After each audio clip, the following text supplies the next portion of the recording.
सब माया कैसे है, इस पर हम आज चर्चा करेंगे। समाजशास्त्री, वैज्ञानिक सभी विषयों के ज्ञाता सत्य की खोज में लगे हुए हैं, लेकिन उसको कभी प्राप्त नहीं कर पाए। मनुष्य,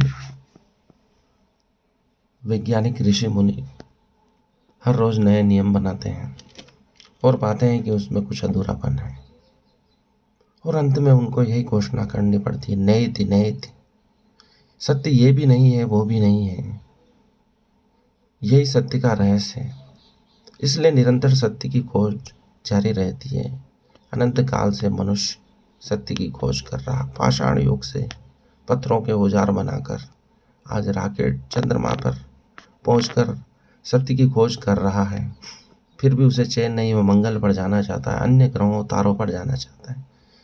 वह सोचता है कि सत्य वहां मिलेगा, क्योंकि सत्य उसे मिल नहीं रहा है, उसमें हर बार कुछ अधूरापन रह जाता है।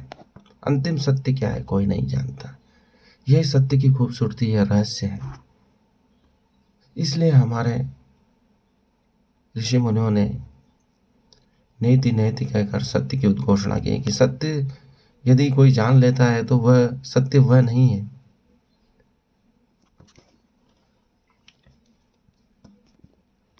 उसे अपने सत्य की तलाश को रोकना नहीं है, वापस उसे सत्य की तलाश। जो मिल जाता है उसके बाद और संभावना बढ़ जाती है।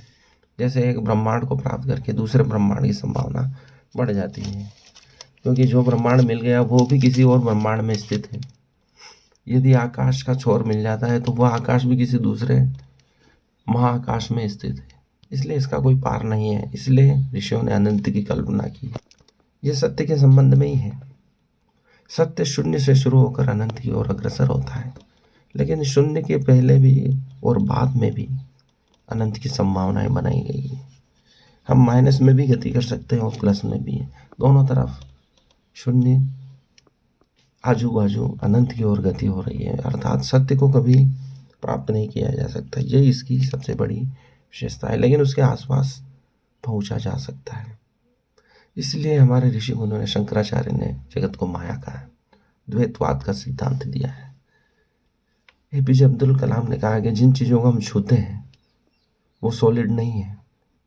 इलेक्ट्रॉन इतनी तेज गति से घूम रही है कि हमें वो स्थिर आभास होते हैं। जैसे एक पंखा बहुत तेज गति से घूमे तो हमें उसकी पंखुड़ियाँ नज़र नहीं आती हैं, सिर्फ एक स्थिर गोल आकृति नज़र आती है छत पर, और हम मान सकते हैं कि वो पूरा सॉलिड है, लेकिन उसके बीच में गैप है।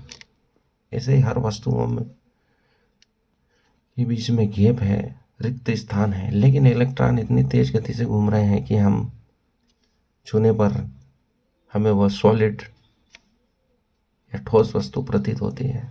इसी को देखकर शंकराचार्य ने कहा कि जो भी दिख रहा है सब माया है, क्योंकि जो दिख रहा है एक भ्रम है, फिल्म है, जैसे हम टेलीविज़न पर देखते हैं। इसलिए जो भी हम देख रहे हैं वो एक सपना है। जैसे हम सपने में चीज़ों को वास्तविक रूप से समझते हैं कि जो भी हो रहा है सत्य घट रहा है, हमें दुख दर्द सब महसूस होता है, वैसे ही वास्तविक जगत में भी हो सकता है हम नींद में हों और एक बड़े सपने को जी रहे हों। इन सब चीज़ों को सोच कर ही शंकराचार्य ने कहा है कि हम सपने में जी रहे हैं, एक माया में जी रहे हैं, कुछ भी सत्य नहीं है। इसलिए सत्य की खोज करते रहना होगा कि आखिर सत्य क्या है। जो मिल जाता है उसके पार नया विज्ञान खड़ा हो जाता है। न्यूटन के गति के सिद्धांत के बाद आइंस्टीन ने जो सिद्धांत दिया, उसने पूरे विज्ञान की दुनिया को बदल दिया। न्यूटन के सभी नियमों को परे रख दिया। उसके बाद क्वांटम सिद्धांत आया तो उसने आइंस्टीन के नियमों को चुनौती दी। अतः निरंतर सत्य की खोज जारी है और नए नए सत्यों के द्वारा पुराने सत्यों की आलोचना की जा रही है, उनको परे रख दिया गया है। वो सिद्धांत झूठे साबित हो रहे हैं। इसलिए सत्य क्या है कोई बता नहीं सकता है, लेकिन उसकी खोज सत्य है, यही अंतिम सत्य है।